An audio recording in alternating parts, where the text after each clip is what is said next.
7월에 유네스코 총회에서 한국에서는 9개가 묶어가지고 유네스코에 등재가 됐습니다. 충남에는 도남서원, 그다음에 전북에는 이 부성서원, 그다음에 전남에 피람서원을 빼놓고 나머지 6개는 전부 영남 지방이 있습니다.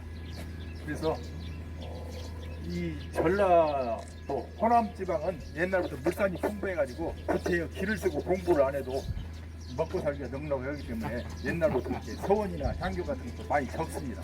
근데 경상도 쪽은 악산에다가 농촌은 적고 해서 길을 쓰고 공부하지 않으면 자식들을 먹여 살릴 길이 없기 때문에 향교나 서원이 많았고 상대적으로 출세한 분들이 많았습니다. 옳습니다. 예. 그래서 이쪽은 시서화가 발달을 했고 영남은 주로 이제 학자들이 많이 나와가지고 벼슬아치들이 많이 나온 그런 그 지역적인 옛날부터 그러니까 영원함의 그 차별성은 그때부터 시작이 된 것입니다.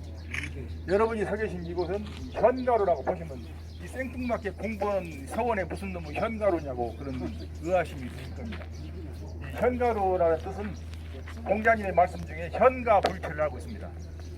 검은고를 듣고 노래하는 것을 게을리하지 마라. 현가불체라는 말씀이 따온 말씀 되겠습니다. 그러면 여기에 왜 현가로라는 간판이 붙었을까요? 이 공자님께서 한때 벼슬을 못 얻고 주유천하를 하실 때 가장 아끼던 내 제자가 중국 무성현의 현감으로 있는 자유라는 그 제자가 있었습니다.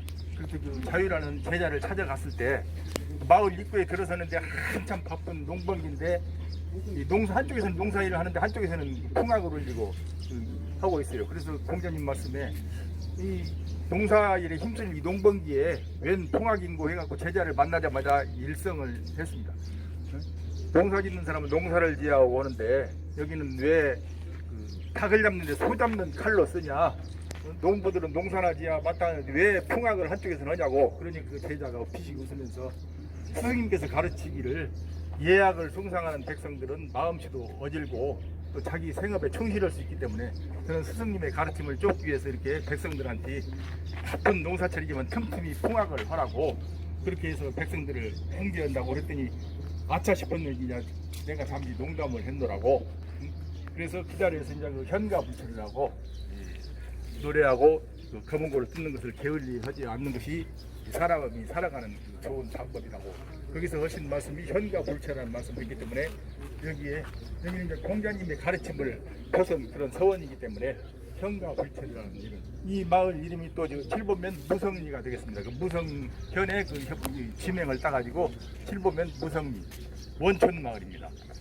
원촌 마을은 서원이 있는 마을은 거의 원촌이라는 마을의 그 유래를 뒤집어 보면은 거의 100%가 서원이 있기 마련입니다. 그리고 향교가 있는 마을은 교동이나 교촌이라고 이렇게 불리고 있습니다. 네. 안으로 들어가셔서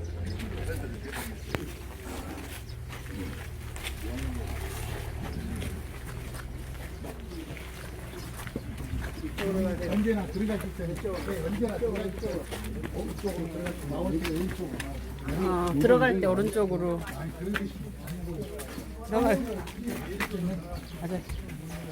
보다시피 이번에 그 유네스코에 등재된 9개 서원 중에서 규모가 가장 적고 초라합니다.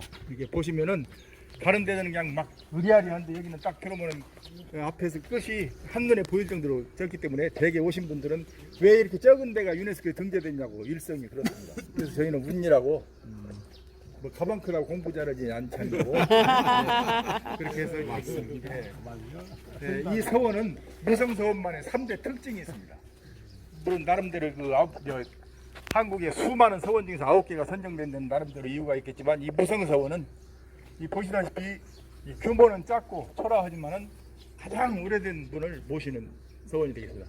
일례로 고은 최천 선생이 880년대 통일신라 시대 분이기 때문에 다른 서원들은 전부 조선조 때 분들을 모시기 있기 때문에 이 서원에 모신 그 선현 중 가장 오래된 분을 모신 서원이 바로 무성서원입니다.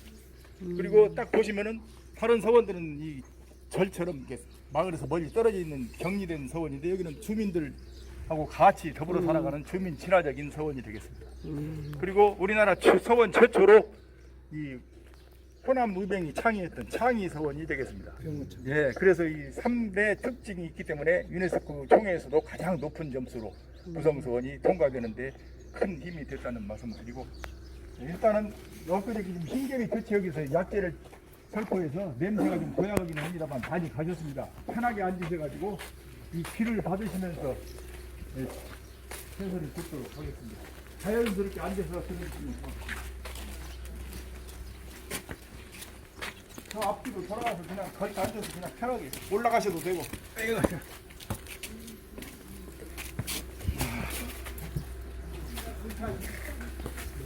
네, 저쪽에서 신발 벗고 올라가셔도 되고. 이쪽으로 올라가세요. 네, 올라. 여기 올라와서 앉으면 네, 올라오세요. 예. 자, 손으로.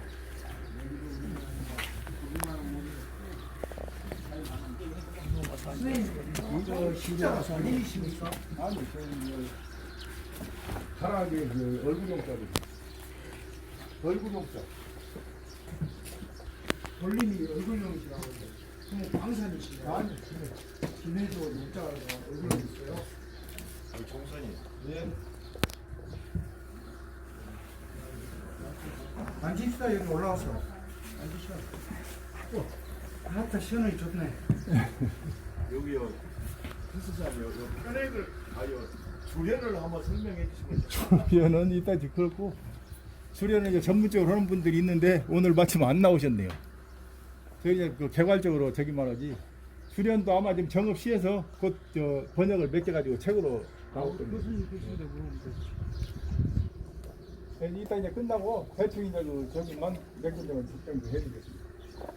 네, 그러면 이 무성서원은 고은 최초현 선생이 당나라에 유학을 다녀오셔가지고 신라 조정에서 이제 어떻게 벼슬이라도 해보려고 그랬는데 진골도 아니고 성골도 아니고 육두품의 신분으로서는 자기가 바라던 이상을 펼칠 수가 없기 때문에 이제 태산 태수로 자원을 해서 이쪽으로 부임을 했습니다.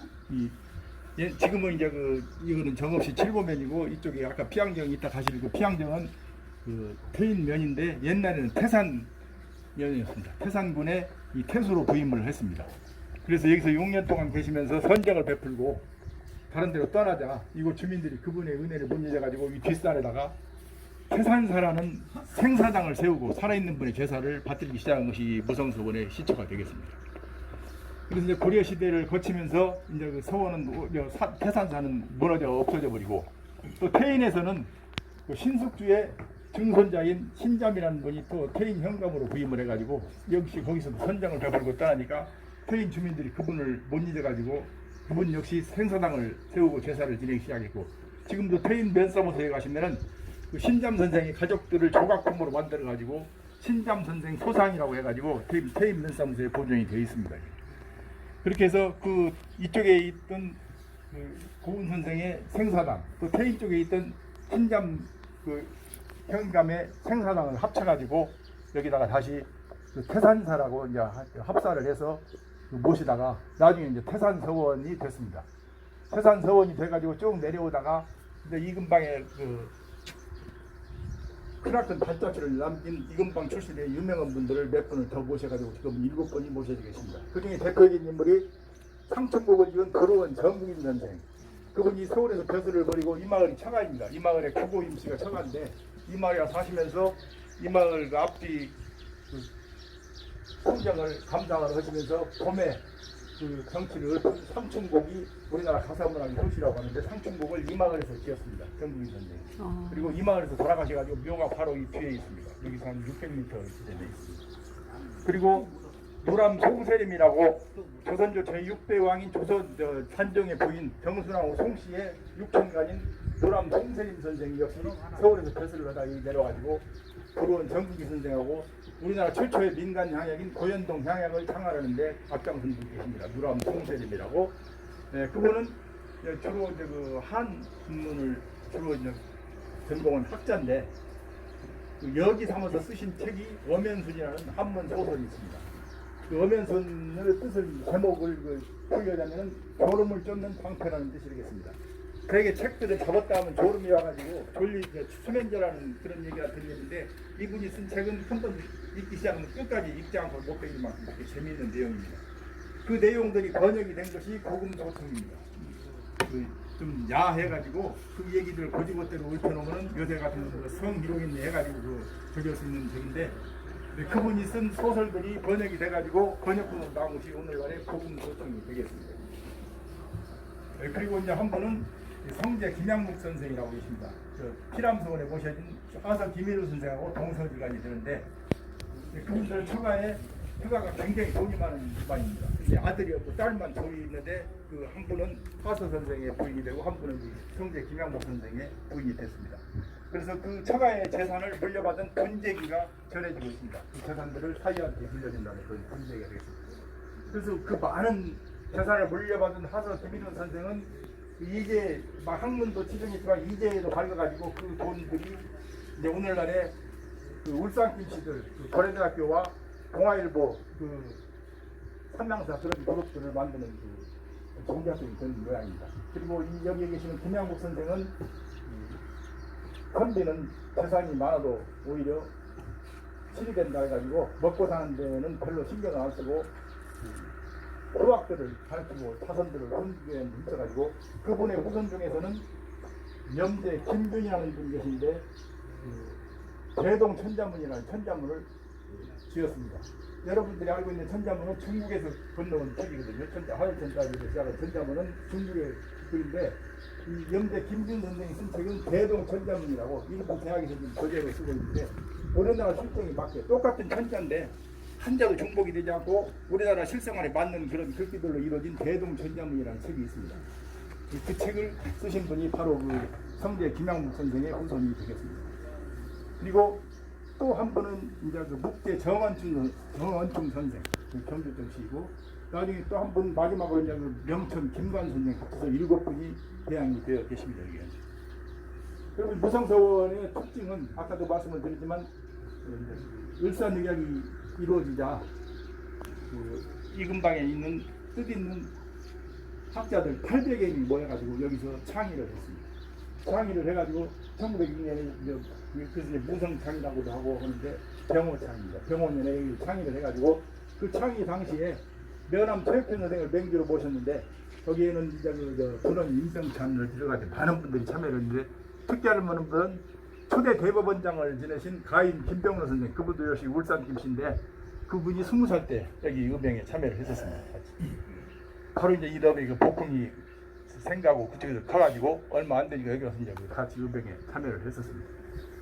그렇게 해가지고 그 800여 명이 모여가지고 이제 나라를 위해서 목숨을 버리자는 결의를 하고 잠시 붓을 내려놓고 나라를 위해 일어서자고 해서 순창 쪽으로 진군을 하다가 관에서 내려보낸 진압군하고 맞닥뜨렸습니다.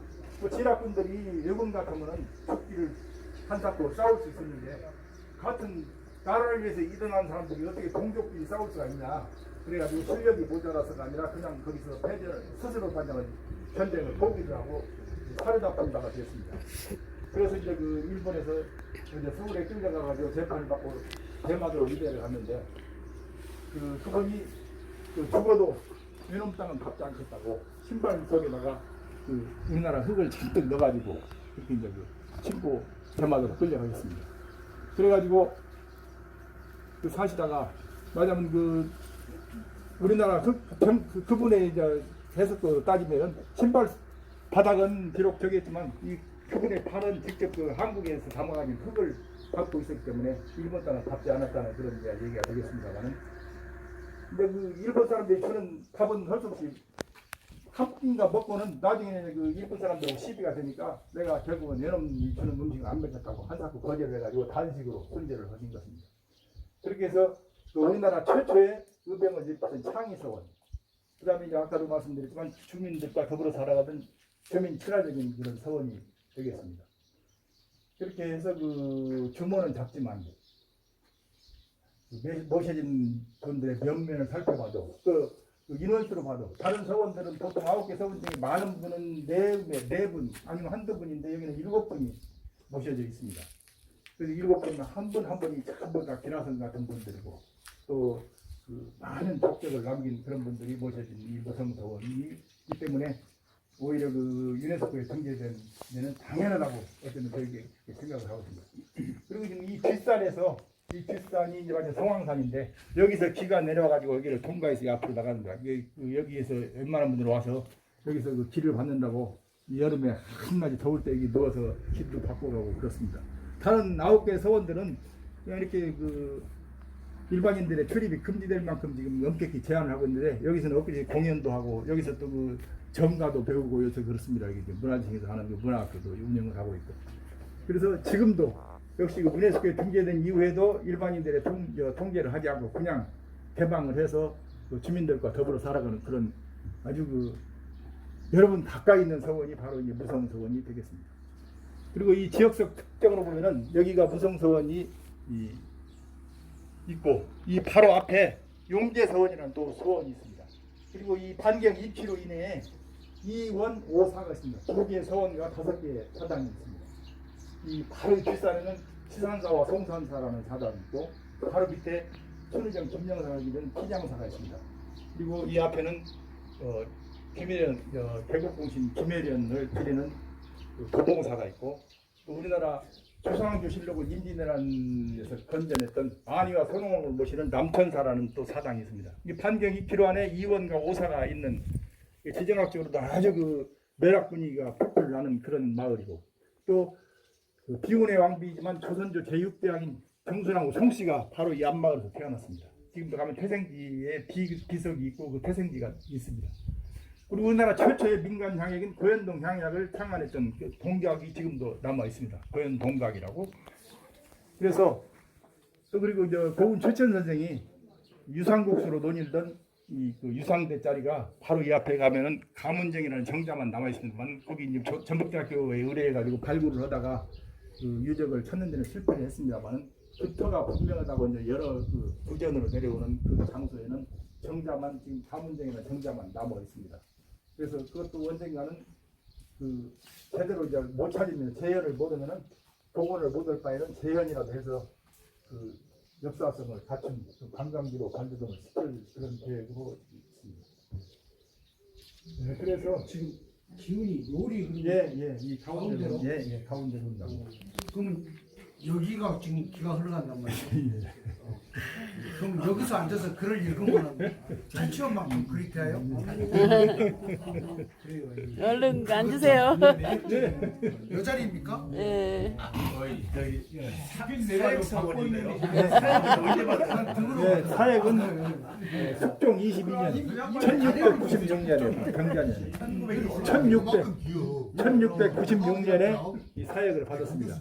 그러면 여러분들 향교 관계에 대해서 향교와 서원의 다른 점은 향교는 국립이기 때문에 100% 국가에서 운영을 하는데 이 서원은 거의 사립 많은데 이 사역을 받음으로써 반국립이 됩니다. 반국립이기 때문에 길을 쓰고 이 사역을 받기 위해서 너도나도 이제 그 사역 장소를 올리고 아주 그 심했습니다. 그래서 내나 대원군이 야인 시절에 그 우암 송시현을 모시던 충청도 화양동 서원에 갔다가 그 규통배기를 안 맞았습니까? 이제 거기서 불안장들한테. 그래서 서원이 이제 물론 자기를 좀 방신을 했다고 해서가 아니라 우리나라의 3패가 전라도의 아전, 충청도의 서원, 평양 기생이 우리나라 조선을 좀먹는 3패라고 굉장히 못마땅하게 생각했습니다. 그렇게 해서 집권을 하자마자 전국에 있는 천여 개의 서원 중에서 47개만 남겨놓고 전부 철폐를 시켜버렸습니다. 그때 우리 전라북도에서 유일히 남은 것이 이 무성서원이고 장성의 피람서원, 광주의 포충사, 그 다음에 충청도에 2개, 그 다음에 이북에 11개가 있고, 그 다음에 서울 경기 쪽에 7개가 있고, 나머지 또 역시 영남지방에 다 있습니다. 47개 중에서도. 그랬는데 지금 이번에 9개 서원 중에는 충청도에 하나, 전라북도에 하나, 전라남도에 하나, 나머지 6개는 전부 경상도에 편중이 된 것입니다. 그렇게 해서 이 앞에 보시면은 이따 나가서 보시면은 영상 20 채용 불망이라고 있습니다. 이채용이 인선 배우는 이하은의 친형인데 그분이 영상으로 있으면서 옛날에 이제 그 서원에다 사역을 내리면은 그 복권하는 걸 내리거든요. 이 서원 운영에 필요한 전답이 노비를 내립니다. 여기는 이제 근데 노비 30명하고 전답이 굉장히 많이 내려가지고 지금도 이 서원 소속이 되어 있습니다. 그런데 서원은 철폐를 내렸는데 서원에 내렸던 모든 복권을 다 회수해 가버리니까 운영하기가 막막하니까 이쪽에서 선을 놔가지고 그 이채용 그분한테 힘을 좀 빌어가지고 그분이 노력을 자기 동생한테 얘기를 해서 무등원에서 혈세 같은 복호를 다시 받을 수 있도록 그래서 그분이 노력을 했다고 해가지고 그분의 분명비를 이 앞에다 세운 것입니다. 그렇게 해서 이제 그 혈세 같은 복호도 다시 물려받고 해서 이제 이 1696년에 서원을 사역을 받아가지고 쭉 운영이 되다가 이 강당이 1825년에 불이 났었습니다. 그래가지고 3년 후에 1828년에 복원이 되었고 오늘에 이르고 있습니다. 그리고 이쪽은 이제 학생들이 묵던 기숙사인데 강수제라고 합니다. 근데 이 다른 서원들은 전부 문이 있어가지고 냉난방 공부했는데 여기는 이제 방만 빼놓고 전부 이 문이 없습니다. 왜냐면 학생들이 저쪽에서 강수제에서 공부를 하는데 문을 닫아놓으면 선생님들이 이제 드나들 때 문소리에 들리는 사람들이 이제 그 긴장을 끄고 그래서 공부 창단하다가 살짝 공부한 척 한다고 해가지고 수시로 긴장을 하면서 공부를 하라고 해서 이 문을 일부러 안 닫았단 말이에요. 선생님들 항상 의식하고 공부를 열심히 하라는 그런 뜻이 되겠습니다. 예. 우리 한 10분만 위로 올라오시오. 우리 향교 유학대학이 서원 답사를 가면은 꼭 시를 한 수씩 하거든요. 그래서 오늘은 최고원 선생 시를 준비했습니다.